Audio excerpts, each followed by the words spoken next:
la fábrica de juguetes familiar. Ese era el letrero que daba la bienvenida a todos en la entrada.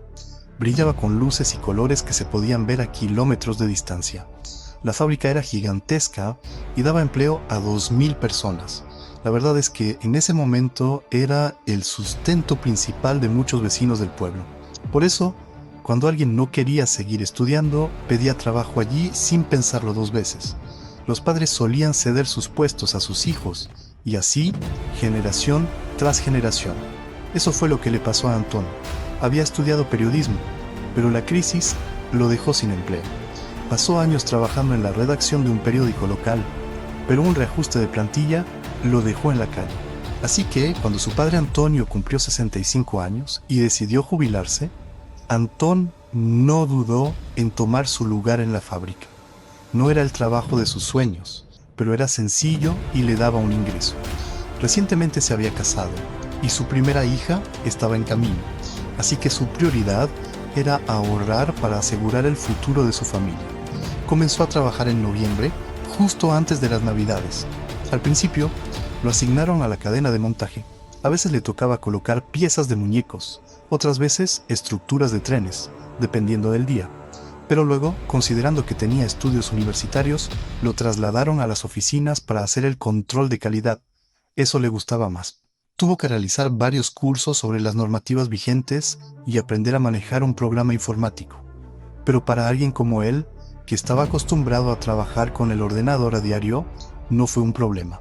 Su trabajo consistía en revisar cada juguete que salía de la fábrica, o al menos un ejemplar de cada modelo. Tenía que asegurarse de que los materiales no fueran tóxicos para los niños, que no hubiera piezas sueltas y que todo estuviera en orden. Luego enviaba su informe al subdirector de la compañía, un hombre llamado Cristóbal. Lo conocí en la reunión donde le ofrecieron el puesto, pero la verdad es que Cristóbal no era de muchas palabras, solo decía lo justo. Se limitó a decirle que todo debía pasar por su revisión y que él solo tenía que hacer los análisis que le habían indicado, nada más. Antón asintió y aceptó el trabajo. En su primer día también le hicieron firmar un acuerdo de confidencialidad. Le pareció un poco excesivo para una fábrica de juguetes, pero pensó que era lo normal. Comenzó a analizar la primera pieza y se dio cuenta de que era bastante entretenido. Durante las primeras semanas fue ganando confianza y poco a poco memorizó todos los parámetros. A los 2 meses, apenas necesitaba las guías que le habían dado para hacer las revisiones. Había pasado por sus manos todo tipo de juguetes y, aunque su hija era todavía muy pequeña, ya pensaba en cuál podría gustarle más. Era un tipo curioso y quería mejorar en su trabajo, así que a veces, cuando se aburría, se dedicaba a consultar manuales de calidad de grandes fábricas. Muchos de ellos estaban disponibles en internet. Sin embargo, Juguetes Familiar no permitía que se llevaran esos manuales a casa para evitar filtraciones. Al revisar estos manuales, se dio cuenta de que en la mayoría de las fábricas los controles eran mucho más rigurosos. Analizaban la composición de los materiales, los tejidos, todas las piezas e incluso su durabilidad. Al darse cuenta de esto, decidió que debía hablar con su superior para proponerle ampliar los controles. No quería que la fábrica recibiera multas y quedarse sin trabajo. Nada más llegar al trabajo, pidió una reunión con el señor Cristóbal, pero al contarle su idea, este cambió de expresión y le recordó que solo había acordado hacer lo que le ordenaban. Su respuesta fue seca y muy brusca, así que entendió que, si quería seguir trabajando allí, debía limitarse a cumplir órdenes. Aún así, se quedó con la curiosidad de por qué allí podían hacer muchos menos controles que en otros lugares. Ese día, todo transcurrió con normalidad, mientras seguía al pie de la letra las instrucciones que le habían dado. Sin embargo, en el camino a casa, se le ocurrió que tal vez podría investigar por su cuenta. Pensó que si compraba un muñeco de la fábrica y conseguía el equipo de análisis, podría verificar los parámetros desde la comodidad de su hogar. Así que lo hizo.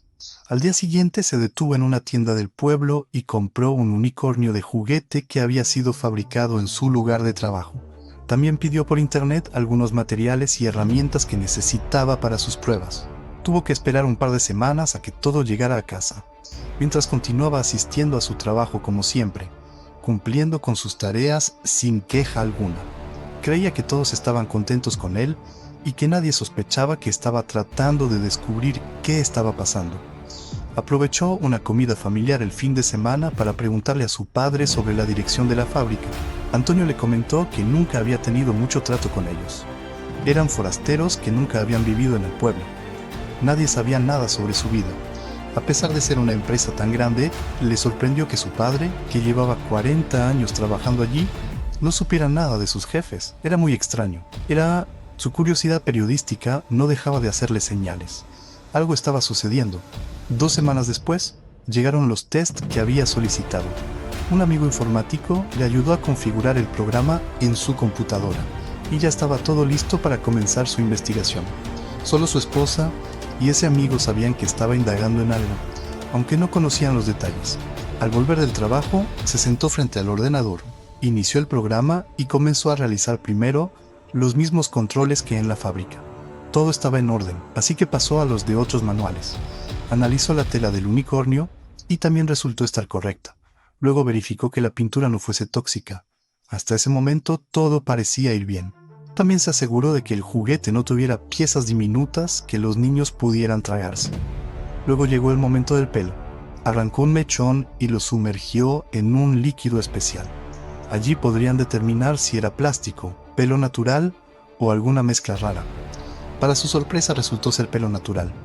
¿Por qué usarían pelo natural teñido para un unicornio? Eso le dejó bastante confundido. El unicornio parecía estar en perfectas condiciones para la venta. Así que se preguntó si tenía sentido seguir con todo esto. Estaba investigando sin un rumbo claro. Tal vez todo era solo producto de su imaginación. Aún así, al día siguiente decidió comprar otro juguete, esta vez una muñeca hiperrealista. Al llegar a casa, él repitió el mismo proceso que con el unicornio. Los controles iniciales también salieron perfectos. Pero, de nuevo, se encontró con que la muñeca tenía pelo natural de una persona. No sabía si eso era algo común, ya que era nuevo en el negocio, pero definitivamente no le parecía normal. Lo peor vino después. Uno de los análisis consistía en verificar que los ojos estuvieran bien fijados, para evitar que se cayeran y un niño pudiera tragárselos. Pero al hacer esos controles, uno de los ojos salió disparado. Lo atrapó con la mano y notó algo extraño. Estaba cubierto con un plástico blando. Lo perforó y dentro encontró lo que creía que era un ojo natural. Con el corazón latiendo a 1000 por hora, intentó convencerse de que debía estar equivocado. Estaba solo en casa. Su mujer había salido a dar un paseo porque estaba a punto de dar a luz. Esperó ansioso su regreso, y como ella era enfermera, tan pronto llegó, le preguntó si creía que era un ojo natural. Ella puso una expresión muy seria y salió corriendo a vomitar. Eso confirmó sus sospechas. ¿Qué tipo de broma macabra era esta? Era una muñeca hiperrealista, pero eso no significaba que tuvieran que usar partes humanas para fabricarla. No sabía qué hacer con toda esa información.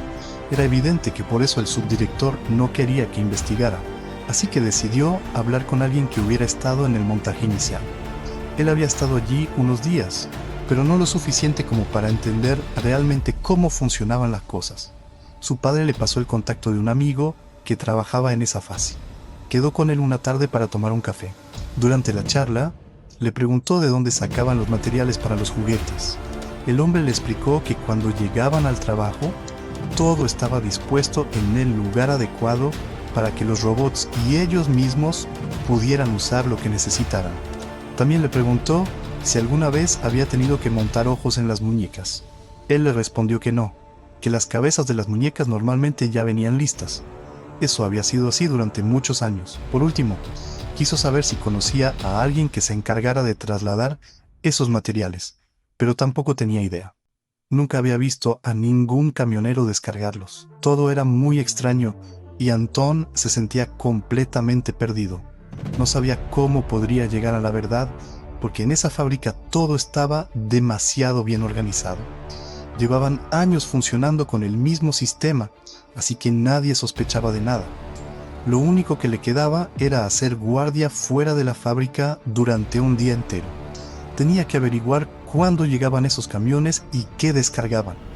Era la única manera de descubrir algo, así que aprovechó que tenía un par de días de vacaciones pendientes, tomó el coche de su mujer y se estacionó en un lugar discreto, pero cerca de la entrada de la fábrica. Pasó allí toda la noche y pensó que no descubriría nada, pero a las 4 de la madrugada vio entrar un camión. La fábrica paraba de 12 a 6, así que, si hacían algo, sabía que tenía que ser en ese intervalo. El camión no tenía serigrafía, solo una enorme lona negra. De él bajaron 2 hombres muy altos y con gorros negros. Unos tipos descargaron varios paletes de mercancía y los metieron adentro. Después de una hora, salieron de nuevo y se pusieron en marcha de regreso. Antón pensó que si quería averiguar qué llevaban, tenía que seguirlos. Era la única forma de encontrar el almacén real, así que trató de no ser notado mientras lo seguía en su coche. Llegaron a un lugar bastante apartado del pueblo, sin casas ni coches a la vista. Él estaba tan concentrado que no se dio cuenta de que estaba demasiado expuesto. El camión entró en un cercado y los 2 hombres se bajaron. En ese instante, uno de ellos miró en la dirección del coche de Antón, y al cruzar miradas, supo que lo habían descubierto. Intentó arrancar el motor de nuevo, pero estaba en un lugar remoto que ni siquiera conocía, así que no tenía muchas opciones para escapar. Uno de los hombres se acercó a la ventanilla y le hizo un gesto para que abriera. Al hacerlo, le preguntó qué hacía allí. Antón respondió que se había perdido y que, al ver un camión, decidió seguirlo para encontrar la carretera principal. Su excusa era buena, pero los prismáticos que había dejado sobre el asiento del copiloto lo delataron. Al verlos, el hombre le pidió que saliera del coche, y él, indefenso y sin ningún tipo de arma, accedió. Una vez afuera, lo agarró del cuello y le ató las manos. Lo obligó a caminar, y los 3 se metieron en una especie de nave. Por dentro, aquel lugar era muy moderno y lleno de compartimentos y máquinas selladas. Lo llevaron a una especie de oficina y cerraron la puerta con llave. Tenía miedo, pero no estaba tan asustado como para no intentar investigar un poco. Abrió varios cajones y encontró varias armas y un montón de pendrives clasificados por códigos. ¿Qué habría dentro? Se metió uno en la ropa. Si lograba salir de allí con vida, podría serle útil. Poco después, los 2 hombres regresaron al despacho y comenzaron a hacerle preguntas. ¿Por qué nos estabas siguiendo? ¿Qué es lo que buscas? Él, tratando de salir del apuro, mintió y dijo que era un inspector privado, que una de sus mujeres quería saber qué hacía por las noches. Ellos se miraron y se rieron. Ninguno de los 2 estaba casado. Las mentiras estaban a punto de agotarse, así que finalmente lo encerraron en una habitación aparte. Parecía que estaban esperando órdenes, pero ninguno de los 2 le registró, así que Antón aún tenía su móvil. Rápidamente le envió a su mujer su ubicación y le advirtió que estaba en peligro, pidiéndole que llamara a la policía y que, bajo ningún concepto, se moviera de casa. Mientras tanto, escuchó cómo la puerta se abría de nuevo. Detrás de ella estaba el señor Cristóbal, el director general. «Vaya, si eres tú», dijo, empuñando una pistola. Antón supo que ese era el final. Por las preguntas de Cristóbal, se dio cuenta de que había descubierto algo, así que su destino estaba sellado. Mientras le preguntaba a Antón qué había descubierto, le disparaba en zonas no vitales del cuerpo, pero la sangre comenzó a fluir como un río. Cuando Antón perdió la conciencia, la policía irrumpió en el almacén, sorprendiendo al subdirector y a sus 2 matones. Lo que encontraron allí parecía sacado de una película de terror. En los tanques herméticos había cuerpos de niños, en otras partes ya desmembrados con productos químicos, y en otra, productos finales listos para ser usados en sus juguetes. Cuando Antón abrió los ojos, se encontraba en una cama de hospital. La fría luz blanca que lo rodeaba y el penetrante olor a desinfectante le recordaron que estaba vivo. Su mujer estaba a su lado, con lágrimas en los ojos, pero una sonrisa de alivio. Al verlo despertar, le explicaron que la policía había llegado a tiempo gracias a la ubicación que había enviado. La noticia sobre la fábrica de juguetes familiar se había vuelto viral, sembrando el pánico en todo el país. Las autoridades habían detenido a Cristóbal y a sus cómplices. La investigación destapó la aterradora verdad detrás de la fábrica. Muchos padres finalmente comprendieron dónde estaban los cuerpos de sus hijos fallecidos, y otros recibieron la desgarradora noticia sobre el paradero de sus pequeños desaparecidos después de tanto tiempo. Antón fue fundamental al proporcionar pruebas adicionales con el pendrive que logró ocultar. Los archivos encontrados, revelaban conexiones con redes ilegales de tráfico de órganos y experimentación con niños. La fábrica era solo una fachada para estas operaciones ilícitas. A medida que se recuperaba, decidió escribir un artículo sobre lo sucedido. Su experiencia como periodista le permitió dar a conocer la verdad al mundo. Su testimonio fue publicado en grandes periódicos y compartido en redes sociales. La fábrica de juguetes familiar fue cerrada de inmediato y los responsables fueron llevados ante la justicia. Aunque Antón logró exponer las atrocidades de la fábrica de juguetes, la verdad detrás de sus operaciones era solo la punta del iceberg. Después de los arrestos y el cierre, se descubrió que los responsables, lejos de ser derrotados, habían establecido una nueva instalación en la clandestinidad. Esta vez, la fábrica operaba con un nivel de secreto aún mayor, evitando las sospechas y las investigaciones gubernamentales. Cambiaron su modus operandi y se aseguraron de que ninguna pista condujera a sus nuevas operaciones. Los experimentos inhumanos continuaron, pero esta vez envueltos en una trama más oscura y ocultos a los ojos del resto del mundo.